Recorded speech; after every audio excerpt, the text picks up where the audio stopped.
तीनों एक ही तल में होते हैं, ठीक है। आपतित किरण, अपवर्तित किरण, आपतन बिंदु एवं अभिलंब तीनों एक ही तल में होते हैं, ठीक है। दूसरी लाइन क्या है, दूसरा जो नियम है वो क्या है, किन्हीं भी दो माध्यमों के लिए आपतन कोण एवं अपवर्तन कोण की ज्या, ज्या मतलब साइन की बात कर रहे हैं में एक निश्चित अनुपात होता है।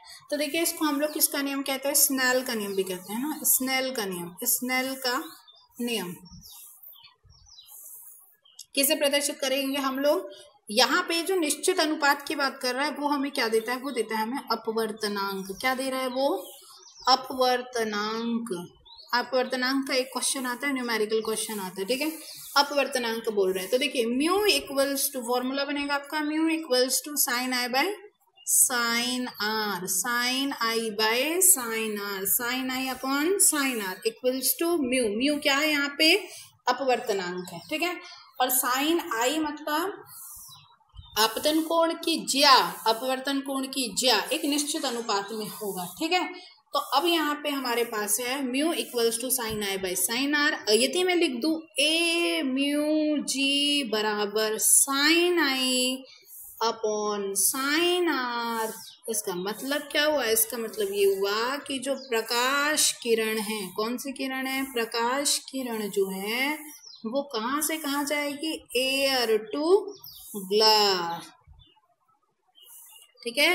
एयर से ग्लास में जाएगी, वायु से कांच में जाएगी, ठीक है। तो हम लोग इसको इससे प्रदर्शित करेंगे। अपवर्तनांक, अब देखिए इसे हम लोग क्या कहेंगे, अपवर्तनांक। और अपवर्तनांक अब कितने प्रकार के होंगे, अब अपवर्तनांक हमारे पास आएंगे दो प्रकार के, ठीक है। तो हम लोग यहाँ पे इसे हम स्नेल का नियम भी कहते हैं, ठीक है। और ये स्नेल का नियम किससे निकला, अपवर्तन के दूसरे नियम से, है ना। अपवर्तन का जो दूसरा नियम है वो, पहला नियम किस वजह से था, पहला नियम जो था वो था आपका परावर्तन के नियम जैसा, और जो दूसरा अपवर्तन का नियम है वो किसके जैसा है, स्नेल के नियम की, स्नेल का नियम है। दूसरा नियम जो है वो स्नेल का नियम है। उसको हम म्यू से प्रदर्शित करेंगे, mu equals to sine i by sine r. I क्या है, आपतन कोण, और आर क्या है, अपवर्तन कोण, ठीक है। मैं लिख दे रही हूँ आई बराबर होगा आपका आपतन कोण। आप लोग साथों साथ नोट्स भी बनाते जाइए ताकि आपके पास नोट्स भी हो जाए, और जो मैं आपको क्वेश्चंस आंसर दूँ उनकी प्रैक्टिस आप लोग करके असाइनमेंट के रूप में अपने इस ऑनलाइन क्लास में ही डालेंगे, ठीक है, ताकि मैं आपके असाइनमेंट चेक कर सकूं। तो ये आई हो गया आपतन कोण, आर हो गया आपका अपवर्तन कोण।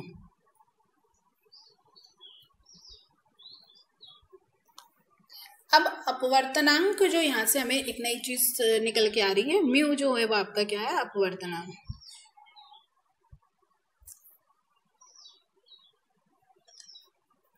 इस अपवर्तनांक के दो प्रकार होंगे, एक होगा निरपेक्ष अपवर्तनांक और एक होगा सापेक्ष अपवर्तनांक। अब यहाँ एक चीज थोड़ा सा हम लोग समझते हैं कि जो हमने सघन माध्यम और विरल माध्यम पढ़े थे उसका अपवर्तनांक से क्या संबंध है। तो देखिए पहली बात, जो म्यू होगा, म्यू बराबर sine i by sine r, ठीक है। हमने देखिए पहले क्या पढ़ा था, हमने पढ़ा था यदि कोई प्रकाश किरण सघन माध्यम से विरल माध्यम में जाएगी तो अभिलंब से दूर हटेगी। अब फिर से ध्यान दीजिए, कोई प्रकाश किरण सघन माध्यम से विरल माध्यम में जाएगी तो अभिलंब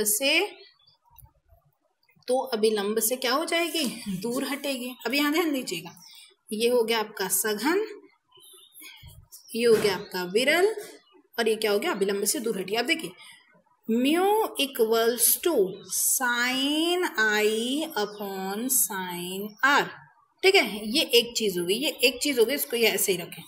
दूसरी चीज है हमारे पास, यदि कहाँ से कहाँ जाएगी, विरल से सघन में जाएगी। फिर से मैं बात कर रही हूँ, विरल से सघन में जाएगी तो अभिलंब की ओर झुकेगी, ठीक है। तो ये हो गया आपका आर, ये हो गया आपका आई, ठीक है। ये हम बना देते इसके एरो, ये एरो बन गए, ठीक है। अब यहाँ ध्यान देना, अब ध्यान देना, mu equals to sine i by sine r, ठीक है। अब देखिए सघन से विरल में जा रही है, सघन से विरल में जा रही है तो अभिलंब से दूर हट रही है। आर की वैल्यू कैसी हो गई, ये वाली टर्म कैसी हो गई, ये टर्म हो गई आपकी बड़ी, ठीक है। ये आर वाली वैल्यू ज्यादा बड़ी है, आई की वैल्यू कैसी हो गई, छोटी। अब ध्यान दीजिए, यदि मैं ऊपर छोटी वैल्यू रखूंगी और नीचे बड़ी वैल्यू रखूंगी, जैसे मान लीजिए मैंने ऊपर 2 रख दिया और नीचे 3 रख दिया, तो म्यू जो है वो 0 कुछ कुछ आएगा, ठीक है। तो ये वैल्यू क्या होगी, 1 से कैसी हो जाएगी, तो म्यू कैसा हो जाएगा, छोटा हो जाएगा। म्यू कैसा होगा, छोटा। किससे, 1 से। किस केस में, यदि कोई प्रकाश किरण सघन से विरल में जाएगी तो म्यू की वैल्यू कैसी आएगी, 1 से छोटी आएगी। अपवर्तनांक कैसा होगा, 1 से छोटा होगा। तो याद रखना, प्रकाश किरण जब भी सघन माध्यम से विरल माध्यम में जाती है तो अपवर्तनांक का मान 1 से कम ही होता है, ठीक है। अब यहाँ पे ध्यान दो, यदि कोई प्रकाश किरण आई से सघन विरल माध्यम से सघन माध्यम में जाएगी तो अभिलंब की ओर झुकेगी। तो इनमें आर छोटा है और आई बड़ा है। अब यहाँ ध्यान दीजिए, आई कैसा है, बड़ा है। बड़े वाले को मैं ऐसे ऊपर की तरफ एरो बना रही हूँ। आई जो है वो बड़ा है और आर कैसा है, छोटा। अब नीचे ऊपर की वैल्यू कैसी है, बड़ी है, और नीचे की वैल्यू कैसी है, छोटी है। तो 1 कुछ आंसर आएगा, ठीक है। मतलब म्यू की वैल्यू कैसी होगी, ग्रेटर देन होगी, बड़ी होगी। किससे होगी, 1 से बड़ी होगी। ये 2 चीज हमको समझ में आ रही है। देखिए बिल्कुल ये कॉन्सेप्ट क्लियर हो जाता है कि म्यू क्या होता है, sine I by sine R होता है।